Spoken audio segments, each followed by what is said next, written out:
Hello guys, welcome to our channel. आज हम class 12th का chemistry chapter number 1 solution example number 1.4 करने जा रहे हैं। Let read the question. If N2 gas is bubbled through the water at 293 Kelvin, how many millimoles of the N2 gas will dissolve in the 1 liter of water? Assume that N2 exert the partial pressure of the 0.987 bar, given that Henry's law constant for N2 at 293 Kelvin is 76.48 किलोबार। तो इस question में हमें क्या बोला है? इस question में हमें बोला है कि हमें सपोज करना है कि N2 गैस को बबल्ड किया गया वाटर के थ्रू, तो कितने मोल ऑफ N2 है, कितने मिली मोल ऑफ N2 डिजोल्व होंगे in the 1 litre of water. और हमें बोल दिया है कि N2 का पार्शियल प्रेशर 0.987 बार है और हेरनी law constant that is KH for N2 कितना गिवन है 76.48 बार। तो देखो हमें पार्शियल प्रेशर ऑफ N2 दिया है, पार्शियल प्रेशर ऑफ N2 कितना गिवन है 0.987 बार और KH यानी कि हेर्नीज कांस्टेंट हमें कितना गिवन है 76.48 किलो बार। तो किलो को हम कैसे लिख सकते हैं 76.48 इंटू 10⁻³ बार लिख सकते हैं। यस लिख सकते हैं। तो KH को क्या हो जाएगा, जब हम इसको मल्टीप्लाई करेंगे तो ये हो जाएगा हमारा 76480 बार। तो ये क्या निकल आएगा KH। अब हेर्नीज ने हमें क्या दिया था, लॉ दिया था, जिसमें उसने क्या बोला था कि जो सोल्यूबिलिटी होती है वो डायरेक्टली प्रोपोर्शनल होती है किसके, प्रेशर ऑफ द गैस से। ओके तो उसने ये बोला था, बट डाल्टन ने क्या मॉडिफाइड करके बोल दिया था कि जो अपना प्रेशर है वो डायरेक्टली प्रोपोर्शनल होगा किसके, मोल फ्रैक्शन दैट इज काय की। और वो काय जो हमारा है वो क्या है, वो सोल्यूबिलिटी है। ठीक, तो मतलब अपना जो हेर्नी का लॉ था वो क्या था, P is equals to KH chi था, जहाँ काय क्या है, सोल्यूबिलिटी को हम मेजर करते हैं। ठीक, तो फिर उसके बाद अभी देखो हमारे पास यहाँ पे प्रेशर भी है, हमारे पास KH भी है, तो क्या हम काय यानी कि मोल फ्रैक्शन ऑफ N2 निकाल लें।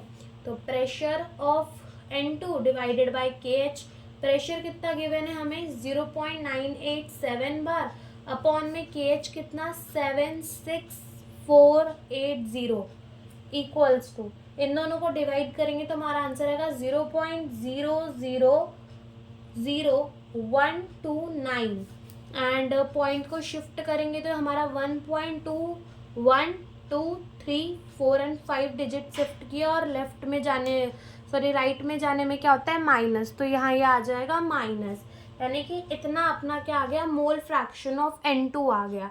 मोल फ्रैक्शन ऑफ N2 आ गया, डन। तो मोल फ्रैक्शन ऑफ N2 आ गया ना। जो मोल फ्रैक्शन होता है वो क्या होता है अपना, moles of N2 divided by moles of N2 plus, और क्या है उस क्वेश्चन से हमें पता चलेगा कि इसमें वाटर है तो मोल्स ऑफ H2O। तो ये अपना मोल फ्रैक्शन का फॉर्मूला होता है, इंडिविजुअल का मोल अपॉन में टोटल मोल। तो ये अपने मोल फ्रैक्शन का फॉर्मूला होता है। तो यहाँ से अपन मोल्स ऑफ H2O निकाल लेते हैं, क्योंकि मोल्स ऑफ N2 तो हमें निकालने हैं और काय ऑफ N2 अभी हमने निकाला, और यहाँ से हम वाटर के मोल निकाले थे। तो वाटर हमें बोला है पर एक मिनट में क्वेश्चन में देख लेती हूँ। वाटर हमें बोला है लीटर, 1 लीटर बोला है, इसका मतलब कि कितना वाटर हो जाएगा, 1000 ग्राम हो जाएगा।